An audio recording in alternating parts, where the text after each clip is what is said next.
先說一件跟你錢包直接相關的事。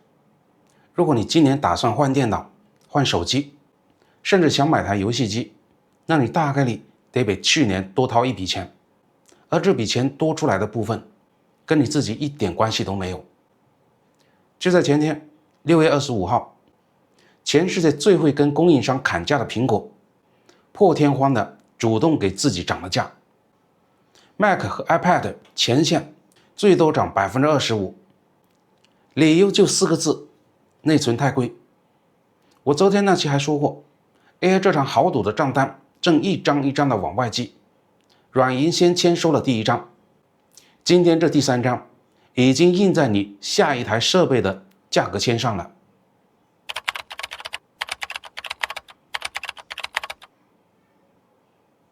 那接下來的20多分鐘，我把它從源頭一层一层的拆給你看。我們先看蘋果这件事，因为它遠比一條漲價新聞要反常。這次漲多少呢？整個 Mac 和 iPad 產品線普遍上調15%到25%，最便宜的入門款 MacBook Neo 從599美元提到699，一頁貴了100塊，而且是美元哦。14寸的 MacBook Pro 從1699漲到了1999。消息出來當天，蘋果自己的股價跌了大約6.1%，這是它1年多以來最差的一天，市值一天蒸發了大約2650億美元。你品品這事有多反常？蘋果是主動漲價，本來想多掙錢的，按理說股價該穩住才對，結果市場反手就是一個6%的下跌。為什麼呢？因為投資人從這次的漲價裡讀出了一個更讓他們發怵的信號，連蘋果都得靠漲價來轉移成本了。那是不是接下來大家都嫌貴，乾脆就不買了呢？這種對需求會不會塌掉的擔心，才是2000多億蒸發背後真正的東西。你可能覺得漲價不是很正常嗎？哪家公司不漲價呢？但你得知道蘋果是誰，這是地球上對供應鏈議價能力最強的公司，沒有之一。它壓供應商價得很近，業內出了名。過去這些年，上游零件價格也波動過，但蘋果幾乎從不輕易動標價，它寧可自己把利潤壓薄一點，把成本悄悄吞下去，也要守住那個讓你覺得體面的價籤。蘋果 CEO 庫克把這次的內存短缺稱作一場百年一遇的洪水，能讓庫克在官方聲明裡把鍋甩給一個零件，說從沒見過價格漲得這麼快。朋友們，這本身就說明水已經淹到了蘋果的脖子了。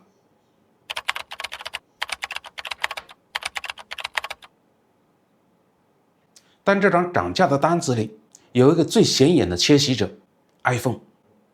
賣得最多、最賺錢的那個 iPhone， 這次1分沒漲，這就有意思了。為什麼偏偏放過它呢？不是蘋果心軟，是 iPhone 這塊它最不敢動。iPhone 是蘋果整個生意的發動機，背後綁着服務訂閱、運營商合作，還有你那條換機的鏈子。它的價格又是全世界盯得最緊的，稍微一動，安卓陣營立馬拿它去做對比廣告。更何況 iPhone 的價格，蘋果有的是辦法按着調，運營商補貼、以舊換新、分期這些一大，標價不動，你實際掏的錢也能變。所以他先拿 Mac 和 iPad 開刀，把 iPhone 護在最後面。但你先別急着鬆氣，多家機構估算，等今年秋天的新 iPhone 出來，光內存這一塊就得加價，從摩根大通估的50美元到 TechInsights 估的270美元，差了好幾倍。TechInsights 那個數尤為扎眼，他說光為了把現在的利潤維持住，秋天那台 iPhone 18 Pro 就得從990美元漲到1269。蘋果到現在一個字沒鬆口，漲不漲，漲多少，什麼時候漲，誰也不敢把話說死。但有一句是確定的， iPhone 是蘋果硬扛成本的最後一道防線。你兜裡那台 iPhone 今天是躲過去了，可它躲的不是漲價，是把漲價推遲到了你下次換机的时候。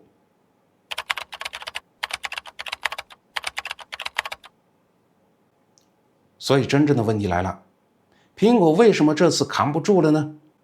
要回答它，得看一个被绝大多数报道跳过去的数字。蘋果扛不住，是因為這輪存儲漲價根本不是漲一點，是翻倍再翻倍。按市場研究機構 China Force 的合約價口徑，這是大廠直接跟原廠談的採購價，最能反映供應鏈最深處的壓力。常規內存 DRAM 的合約價2026年第一季度環比漲了將近1倍，最高到 98%，3個月價格翻一番。你以為到頭了？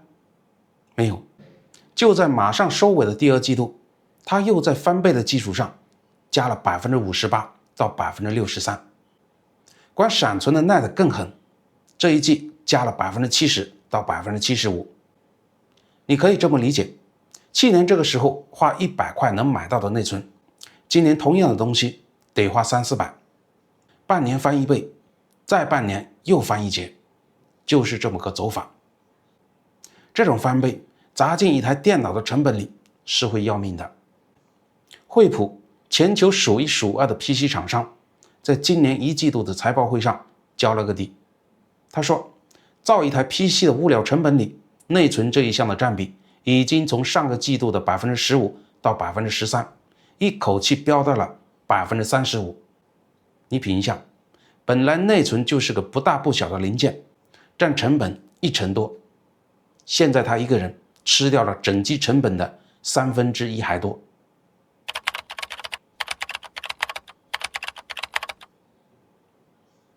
說白了，你現在買台電腦，每3塊錢裡頭就有1塊多是直接付給內存的。蘋果再能壓價，也沒辦法把一個翻了倍還在漲的東西繼續無聲無息的吞下去。而且最關鍵的是，它不是一陣風，不是熬一熬就過去的週期波動，它是結構性的。因為上游那幾家存儲巨頭已經把絕大部分的產能壓在了 AI 身上了，而且是簽了長約、收了定金的那種押注。美光，北美的存儲巨頭，6月25號剛發了一份破紀錄的財報。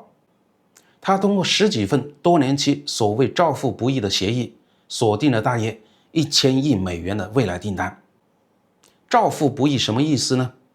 就是不管你最後要不要錢，你得照付。這等於把未來好幾年的產能提前賣斷給了 AI 客戶。更說明問題的是，美光把那個幹了29年的消費品牌 Crucial 整個砍掉，今年2月起就不再向普通的零售渠道供貨，資源全轉去做數據中心。一家伺候了普通用戶29年的公司轉身就不幹了，這就是這輪漲價的底層邏輯，原廠在用腳投票。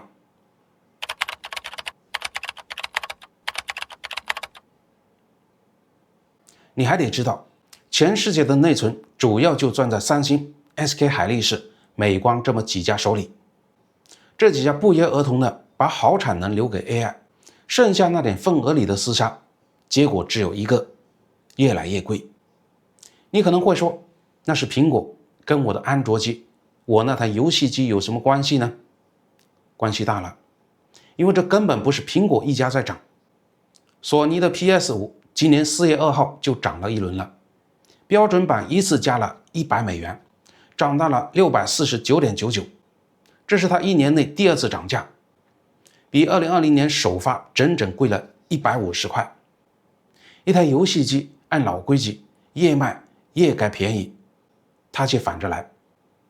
三星今年的旗艦 Galaxy S26 基礎版比上一代貴了100美元，戴爾2025年漲了 15%， 2026年3月又追加了 17%， 微軟的 Xbox 8月起也漲。你把這些擺在這一塊看，這不是哪一家的促銷調價，是整個數碼全家桶從手機到電腦到遊戲機集體往上抬了一個台階。這條邏輯我們以前講 AI 成本戰時反覆提過，叫 AI 基建稅。AI 軍備競賽燒的錢最後會通過漲價一層層的轉嫁給普通人。過去我們當推演在講，而現在它第一次實實在在的落進了你的購物車。說到這兒，今天最值錢的一期判斷，我先給你交出来。朋友們，連蘋果這種最能壓價的公司都低頭了，全行業集體漲價，這說明這輪漲價不是短期波動的，是結構性的，短時間停不下來的。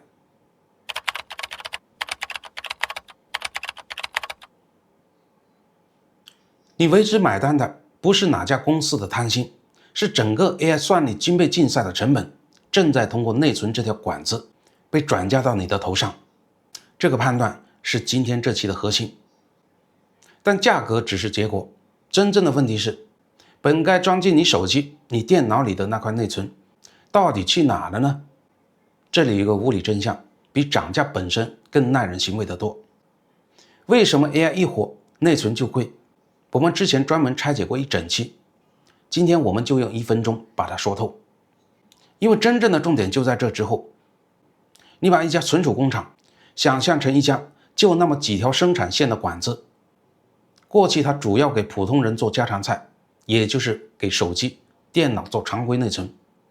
現在來了個出價高的離譜的大客戶 AI 數據中心，他要的是一種高端內存，叫 HBM， 就是插在英偉達那些 AI 芯片旁邊的那種。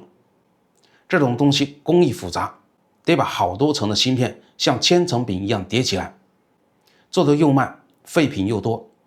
關鍵在於做同樣容量的 HBM， 吃掉的晶圓差不多是普通內存的3倍。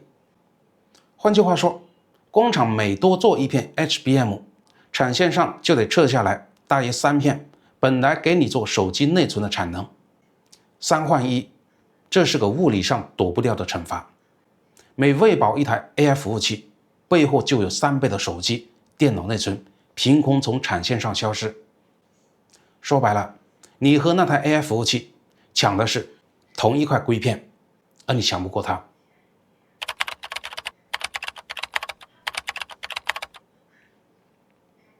那管子老板會怎麼選呢？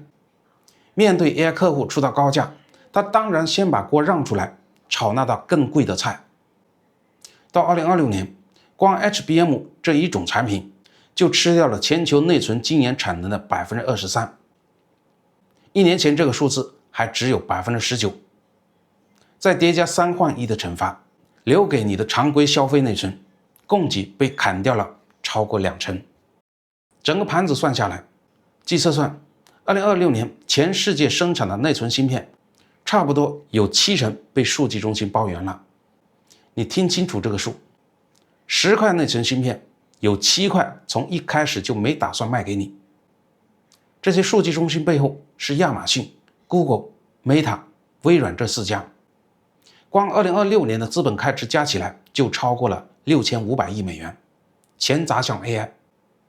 一邊是出價離譜，還簽了長約的大客戶，一邊是3換1的懲罰，再一邊是70%產能被包圓了。那個管子老板是個清醒的生意人，他當然把最好的鍋灶和師傅全調去炒那道最貴的菜，剩下你那碗家常便飯，要麼漲價，要麼乾脆不做了。所以根子不是需求旺，是供給被人從你嘴邊端走了。所以你從標價籤上看到的那點漲價，只是這張賬單的上半張，是你看得見的那部分，還有下半張藏在你根本不会去細看的地方，那才是真正陰的。這下半張賬單叫減配，意思是你花一樣的錢買到的卻是縮水的配置。前2年安卓終端機為了搶市場，運行內存減到了8G、12G 起步，這本來是大家默認的及格線，可到了2026年，這個趨勢一夜掉頭。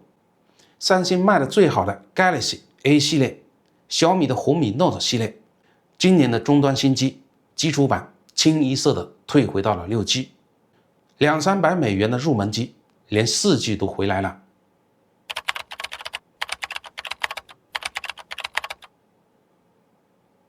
為什麼寧可減配也不敢明着漲太多呢？一個叫 Nexon 的手機品牌，他的 CEO 卡爾佩把話挑明了。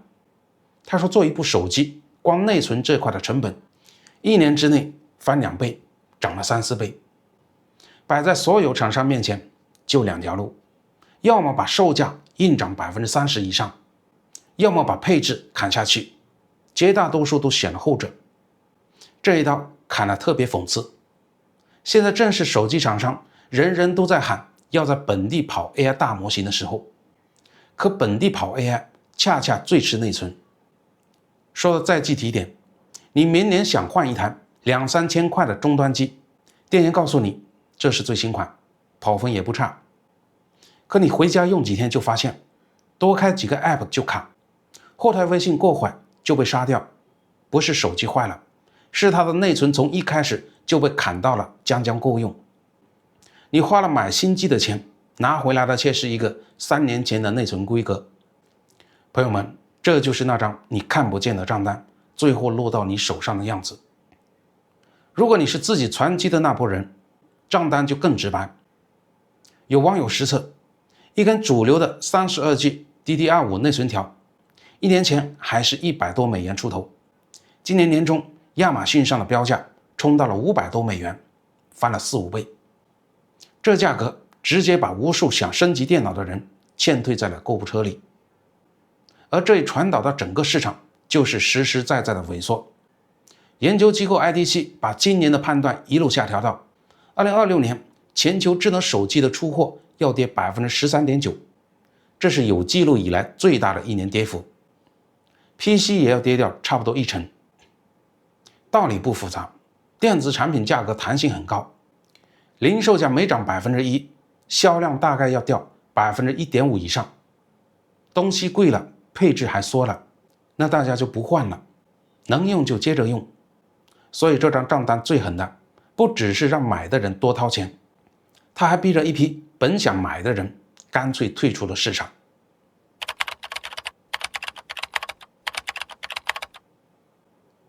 那這件事落到你身上，到底該怎麼辦呢？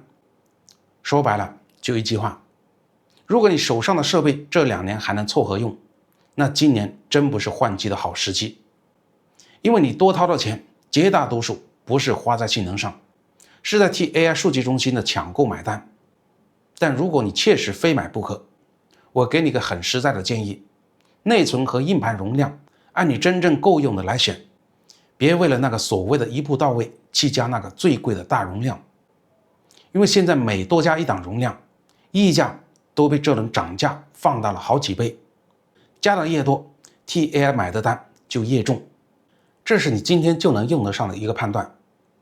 那很多人最關心的就一個問題：這賬單還要漲多久呢？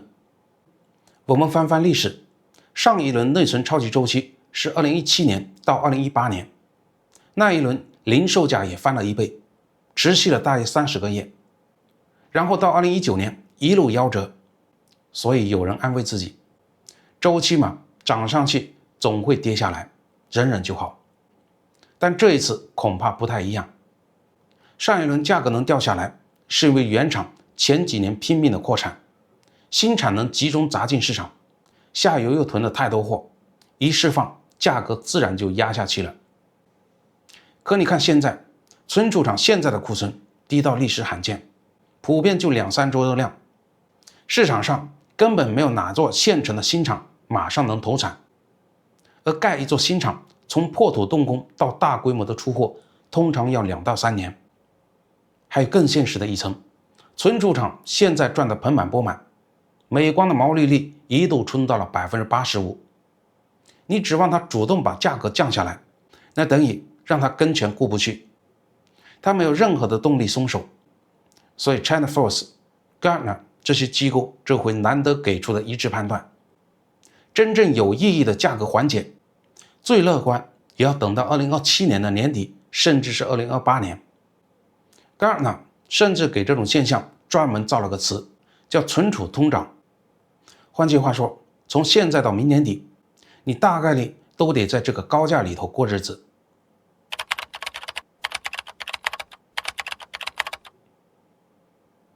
我們把視角再拉高一點，朋友們 ，AI 這場萬億級別的豪賭，過去這幾年，大家比的是誰畫的餅更大，誰的估值喊得更響。而從這個星期開始，這場盛宴第一次有人開始結賬了。賬單第一張寄給了軟銀這樣的資本玩家，第二張寄給了存儲場，而這第三張也是覆蓋面最廣的一張，沒寄給任何一家公司，它寄到了每一個普普通通想買台電腦、買部手機的人手裡。這已經不是某一家企業漲不漲價的事了，這是一個時代正在悄悄地把算力的成本轉嫁到你我的發票上。AI 越瘋狂，這條管子裡流過來的就越多，而管子的另一頭接着的是你的錢包。所以這個問題我想交給你，面對这輪內存漲價，你是趁現在價格還在往上走，趕緊把該換的設備換了，還是乾脆按住手再等上2年，賭它2028年能鬆動下來呢？這事兒沒有標準答案，你站在哪一邊，背後其實是你對這場 AI 豪賭還能燒多久的判斷。評論區告訴我，咱們好好聊聊。記得點讚、訂閱加熱推，咱們下期再見。